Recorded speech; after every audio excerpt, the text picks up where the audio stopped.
Sometimes I identify as rich. then my bank account says, no, you're not, bitch. At your wage. Exactly.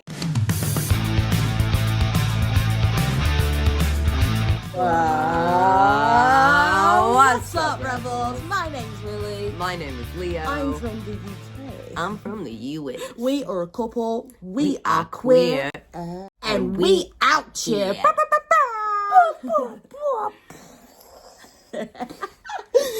On today's agenda, we are giving you a fresh dose of unpopular opinions, LGBTIA plus edition. Firstly, if you are new here, welcome, and if you are returning, welcome back. Our mission is to get 1,000 subscribers before May, so please like and subscribe if you like what we're putting down. Right, so without further ado, let's get into it.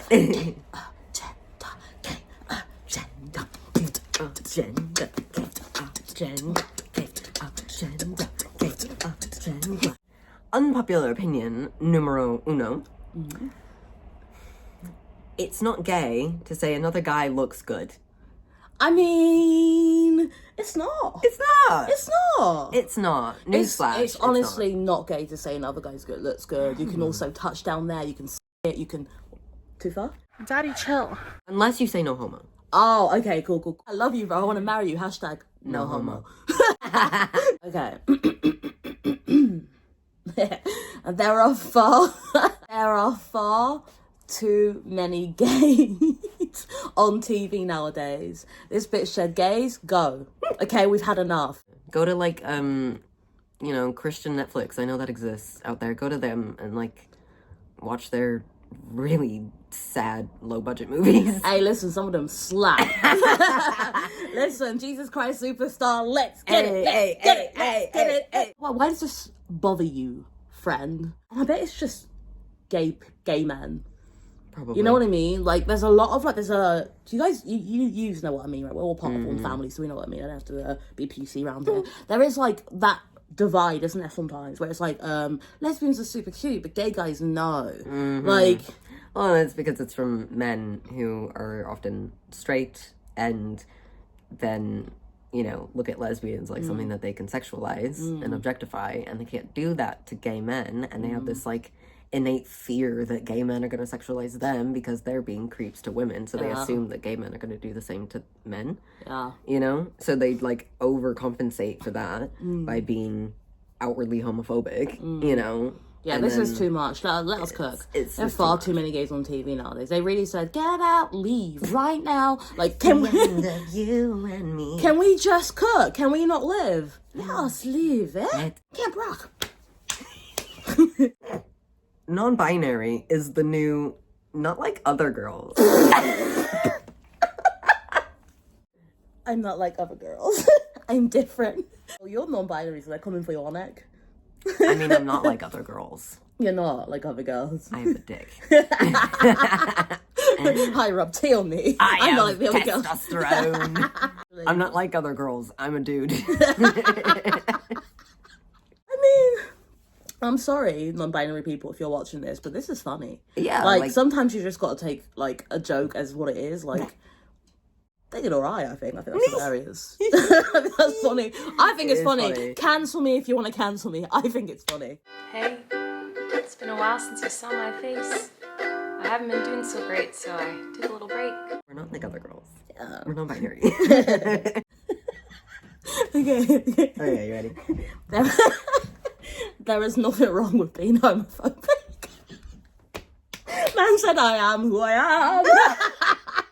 We can read a little bit more. Yeah. And I do mean homophobic, not anti-gay. Very different things. People being somewhat afraid and confused of something that is not human nature is completely acceptable and shouldn't be looked down on.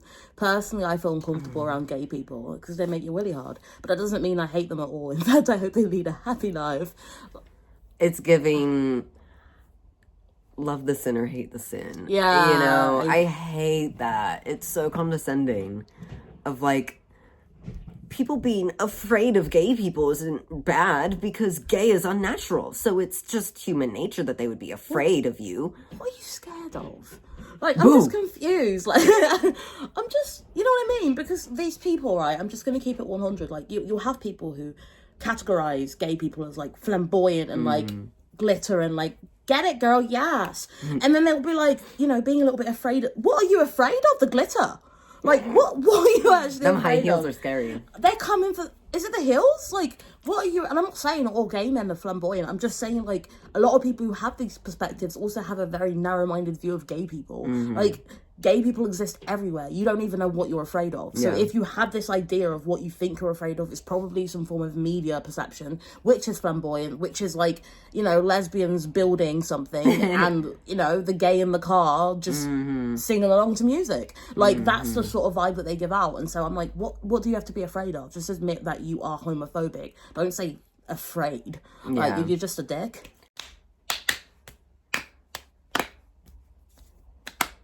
It's just this.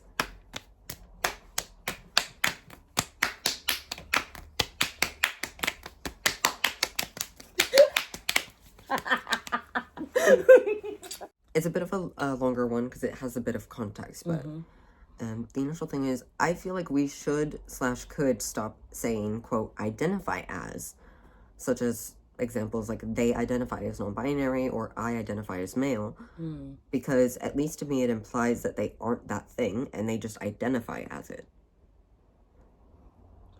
I mean, it's a little bit extra in it. Like, I understand what they're trying to say, but what do they mean? Don't say identify, just say I gay. Like, I'm gay, I'm pansexual, not identify as a thing. Like they said, this was on like r/trans, so I think they may be referring more so to like trans identities rather than cool, sexuality identities. Okay. So instead of saying, quote, she identifies as female, we would just say she is female if the person, you know, if we know that person is a woman. Yeah, that's very different. Sorry, I thought they meant sexuality. I was like, well, no. So it's like, identifies in some way. But yeah, no. I agree with that.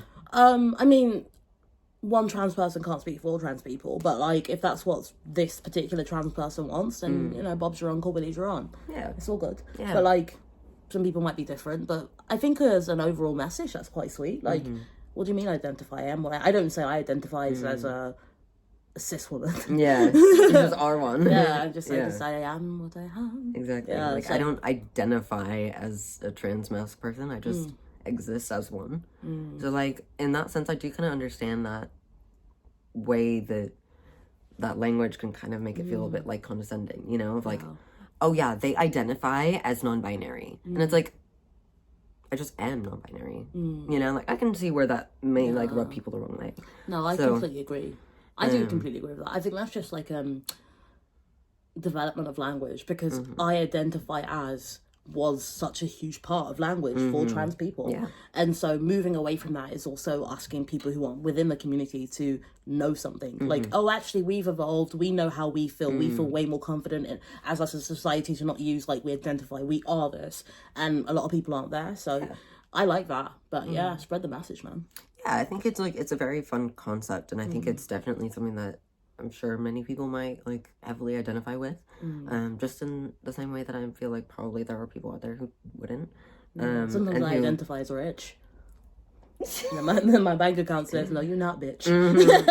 At your wage. Exactly. That's kind of where I connected with this poster and where they got this concept from of, like, you know, like I was kind of saying before, like, someone saying, like, oh, this person identifies as a woman. And it's like, do you see that they are one, or do you just recognize that they identify as one?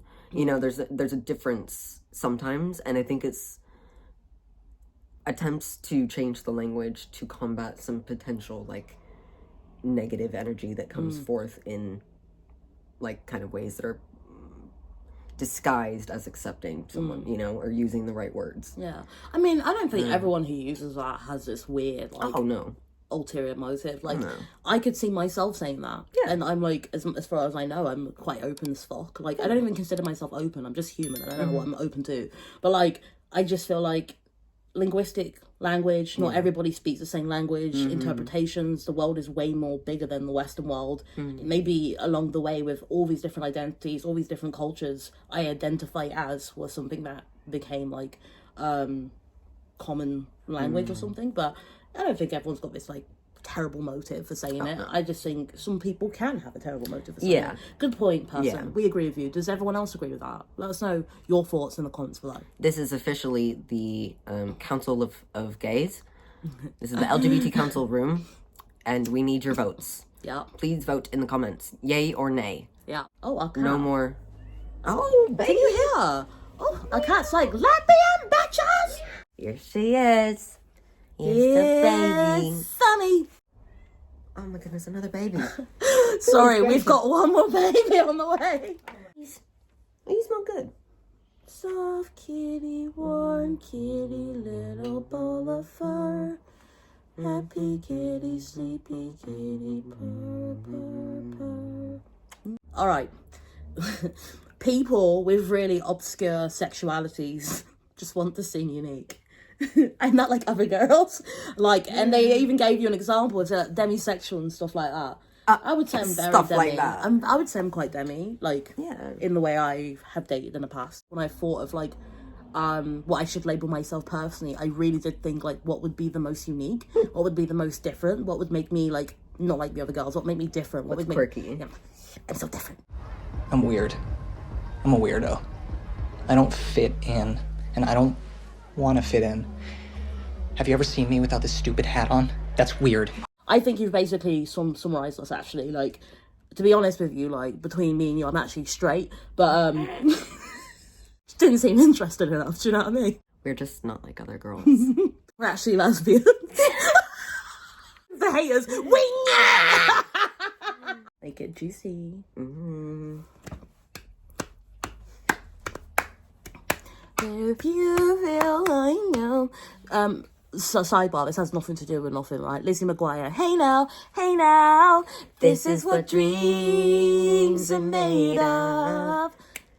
Hey now, this is what dreams are made of. You know it, right? If you know it, put it in the comment section below. Again.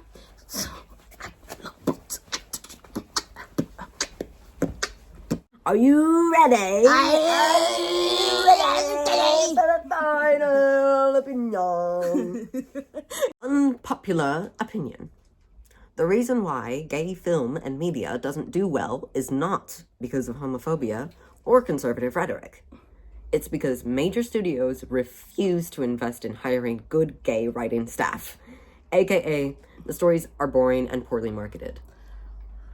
That's some tea. I mean... This is some tea. Okay, me and my writing arts, I want to be careful if I get cancelled.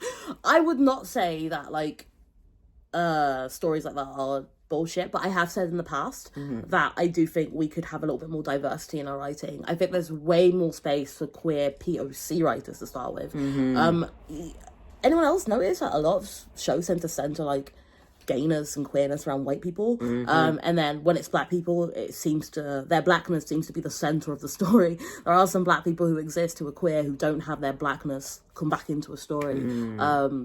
Don't believe me, look at all the recent ones now on Netflix, and I promise you there's something to do with culture there. Oh, I'm too Nigerian, or I'm too African, or I'm too this, my family won't accept this. Like, there's definitely more diversity that can be in stories. As a writer myself, I would love to see more.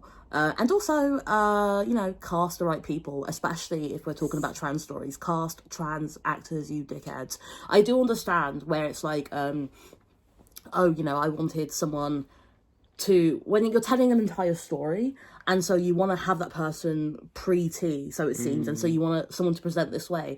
In that case, hire a trans actor still. Just do the opposite way, babes. Like, there are literally other ways you can get trans actors involved. There's no excuses for it. Like, I think trans stories should be told by trans people. Not in that way. Like, for me as a person who's, like, queer, I would love to tell a trans story. I'm not trans, but I would consult. There'd be trans people in the room, so... Yeah, I think that's a major point that a lot of our community really pushes for, is that, like, if you're gonna be a cis person writing about a trans character or a straight person writing about a queer character, at least do your research. At least, like, talk to us. Get consultation from a trans person. And by us, like, Leo doesn't mean trans people. He just means us. No, literally us. Email us, please. Thank you. Yeah. At us.com. Yeah.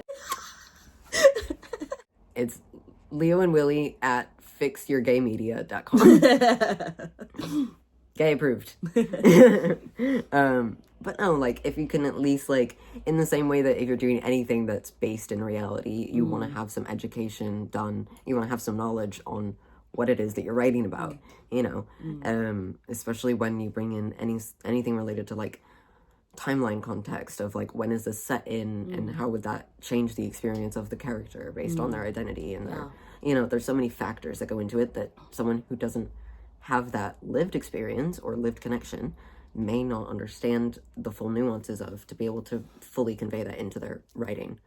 So that's where it's beneficial to have someone consult with them and be like, hey, I can draw on my actual experiences and say, if you want to make this feel a bit more real, put this in.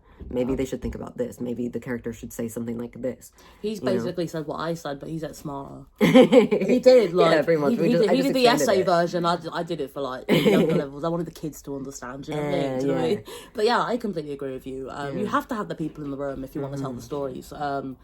Consult them. And that's with every community group. Can you imagine me going like, oh, I just want to tell this amazing story about Islam and like talking to no Muslim people? Like, what the fuck would I be playing at? Well, in that sort of case, we get things like that god-awful film from Sia. Music. Yeah. Without talking to Like, autistic people. that was just a nightmare, and it was because no autistic people were consulted in the making of it. And it turned into a shit show because of it. Also, Maddie was a child. Can we forgive her? Yeah, it's not on her. She was a kid. I feel like she's grown up. She got a lot of heat for a decision that another adult made. So yeah, she was kind of put into a very vulnerable position by a grown adult who chose to take herself out of that vulnerable position and put the child in her place. Exactly. So we know what we know. We know what we know. But anyways, we love you guys very, very, very much. We hope you can like and subscribe. I sound so fucking formal, don't I? Thank you, Eunice. Thank you for coming to our YouTube. Like and subscribe if you like us. Please like us. We're your cool aunt and uncle. Leo posts about his transition. I post about how I deal with that fucking transition. And all of the queer stuff. But yeah, like, subscribe, drink water. Eat carrots. And also, eat a chocolate this time too. Oh! Get a little treat. Oh, girl. You get a little treat. Oh, girl. Bye. Bye.